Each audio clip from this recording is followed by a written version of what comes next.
ഉണ്ണീശോയോടൊപ്പം 15-ാം ദിവസം അവനെ പിള്ളക്കച്ചുകൊണ്ട് പൊതിഞ്ഞ് പുൽത്തൊട്ടിയിൽ കിടത്തി. കാരണം സത്രത്തിൽ അവർക്ക് സ്ഥലം ലഭിച്ചില്ല. വിശുദ്ധ ലൂക്കായുടെ സുവിശേഷം 2-ാം അധ്യായം 7-ാം തിരുവചനം. തൊഴുത്തും പുൽത്തൊട്ടിയുമൊക്കെ സാധുക്കളായ കാലികളുടെ ഇടമാണ്. അവിടം ശാന്തമാണ്. എന്നാൽ സത്രം ബഹളങ്ങളുടെയും വിലപേശലുകളുടെയും ഇടമാണ്. ദൈവപുത്രൻ പിറക്കേണ്ടത് അവിടെയല്ല.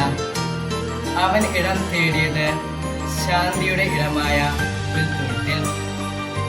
എൻ്റെ ഹൃദയം എങ്ങനെയാണ്? സത്രം പോലെയോ? ആർക്കും കയറാവുന്ന, എന്തും കൊണ്ടുവരാവുന്ന കച്ചവടങ്ങളും വിലപേശലുകളും ബഹളങ്ങളും നിറഞ്ഞ ഇടമാണോ? അതോ ഈശോയ്ക്ക് വേണ്ടി ഒരുക്കിയ വിശുദ്ധമായ ഇടമാണോ?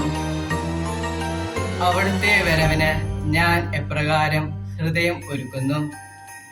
ഈശോയ്ക്ക് ഏറെ ഇഷ്ടമുള്ള ഇടമായി നമ്മെ തന്നെ ഒരുക്കാൻ ഇനിയുള്ള നാളുകളിൽ ശ്രമിക്കാം.